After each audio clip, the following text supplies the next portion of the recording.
So we have provided a lot of flexibility in the pricing, so that the individual service provider will be able to tailor their own services to fit their own requirements. So that we don't hold their hands too tight. Don't make it rigid. So because of that, it created a lot of question on their mind. But to me, it's more of understanding. And also, there's some level of technical knowledge also that is required to be able to basically understand what the pricing is all about. So I do believe that in the next weeks or so, they will be able to engage with their own internal organization, with their technical team, and to be able to understand it fully. And we'll be engaging them as well as we go along, so that they understand what it is. So because I think one of my questions was that I met some people from DG, and then they were saying, that which was my third question, right? And you said they want some transparency in terms and all. So you think like what you had last Friday has gone a long way to address that transparency issue? That's right. Okay.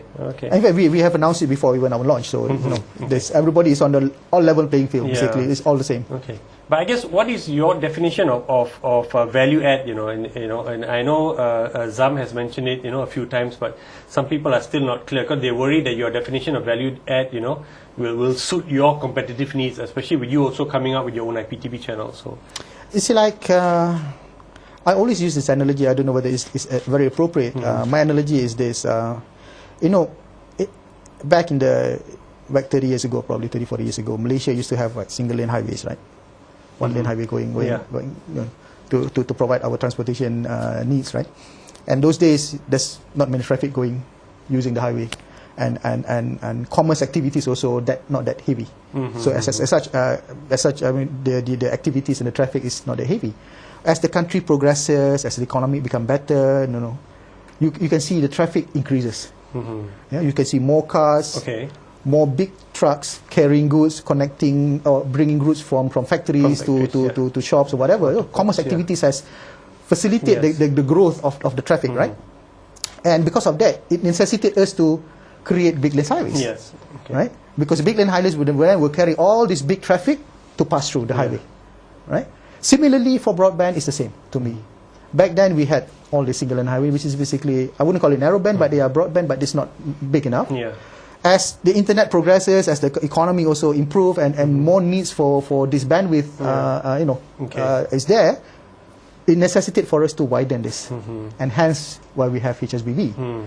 Now, if people still assumes that there is still people running bicycles or small vehicle over this big highway, then we are wasting our money to build this big highway, and hence the reason why we believe that people who are using it for big commerce activities, using the highway for really what is designed for, versus the narrow highway, because the narrow highway is still there. The single lane highway is still there, single road. So for people who wants to provide simple, it's not non-value added, but it's simple services, then they can still use the single lane highway. Whereas those people who wants to use big traffic for big commerce activities, carrying your 18-wheelers or whatever across the highway. Then you use the big bandwidth. So that's where we meant by value added. People who provide more than just the simple needs, and not price arbitrage. So you're not going to allow that, right? Because Zam told me price arbitrage is not value add. So if somebody's hoping to do that, it's no go. Because there is other means to do that as well. To deliver that, there's other means to do it. Don't use. Let's not use the big highway, the multi-lane highways. Okay. All right, good. Let's just move on to the second question. Is that there's some industry talk that some of the Malaysian vendors you appointed are not really up to the job and end up relying on the foreign partners, to do all the work for them. I know many of them have partnered with foreign vendors, but there's supposed to be a transfer of technology and know-how, so that then eventually the Malaysian vendors can take their skill set and experience and go to Thailand or somewhere, Singapore, and say, hey, we've got experience, we want to bid for some of your jobs. But the concern is that's not happening, and they're relying on the foreign vendor, to do all the work. So I just want to ask the question about what are you doing to ensure that this type of situation is at least minimized, In the first place, I don't believe it is happening in the first place, because I think we actually. Oh my God! You mean my source is wrong? Okay, man. It's the first for me. I have to check on that. In the first place, we have the foreign vendors selected through a very, very strict and thorough procurement process, And the framework of the procurement that we have taken, the approach that we have taken for procurement is the foreign vendors and the local vendors actually jointly develop the proposal, the submission. Though the foreign vendor will be the principal that will be the lead that will be carrying out the work. The local partners will have significant work, particularly on not much on. Obviously, we don't manufacture a lot of this equipment, but the local partners' participation will be in terms of installing, knowledge of how to maintain it, and those sort of things. So we have imposed very strict quality standards on all our vendors to make sure that with those quality standards, it can deliver the right quality services to our end customer. Because the impact of not doing that well will be reflected in our services that we're going to deliver to our customers. So we have definitely a big stake in that to make sure that actually happens. The quality is actually being adhered to when they're carrying out their work. Okay. I guess after this first phase, if you find that some of the local vendors have, if you assess them and they were not really up to par, will you then not use them in phase 2 then, because there's still a lot more work to be done, and those who you find that have let themselves down, are you going to just Malaysian style give them another chance, or say, I'm sorry man, we're serious about this? I mean, there will be cases where some people may not be performing up to mark and things like that. But we have hundreds of parties are supporting us, from the people who are actually digging the roads, from the people who are actually supplying the equipment and things like that. So there are many partners, and each one of them will go through a very strict procurement evaluation. Our procurement team actually have a very thorough framework to make sure that our vendors actually deliver based on our specification that we have set on them. And we actually evaluate our vendors to make sure that they actually perform based on the specs and the expectation that we set upon them.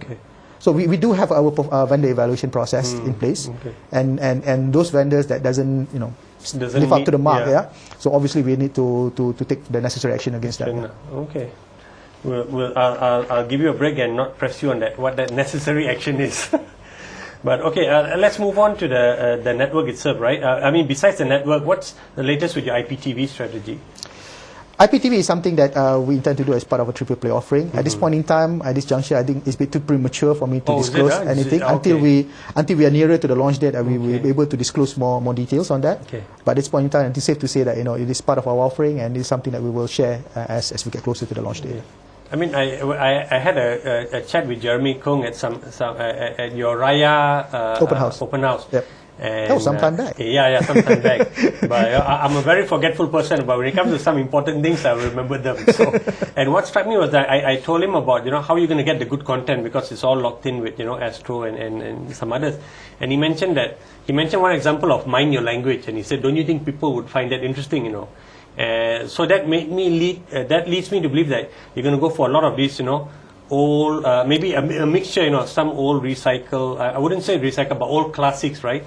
So, Mind Your Language, I think it's timeless, the humor, but then, is that the way you're going? Are we going to see like reruns of Little House on the Prairie, which I used to watch when I was, 7 years old?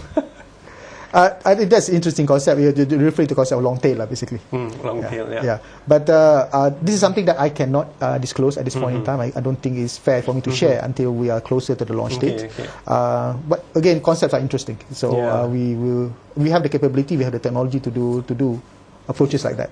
But will you also be doing new content, a new content channel, or there's already enough content out there? The channels you're going to have, for your customers are existing, content out in the world that you're just going to go out and source and look for. Because Wei from Red Tone was saying at the launch of Great Wall TV that there's enough Hollywood and Bollywood content out there that's not available to Malaysian, customers that, he can go out and source for. And his argument was that, a content player wants to have their content, presented to as many eyeballs as possible. And in Malaysia, you can see we've got 2 million, right, broadband customers. So I thought that was an intriguing thought, which on the surface sounds like it's feasible, right? So I'm sure you're playing the same game too then. Obviously we need to look at all the possibilities. Obviously there are also business considerations to be looked at, economic considerations we need to look at. So those things are definitely options that are available to us. Okay.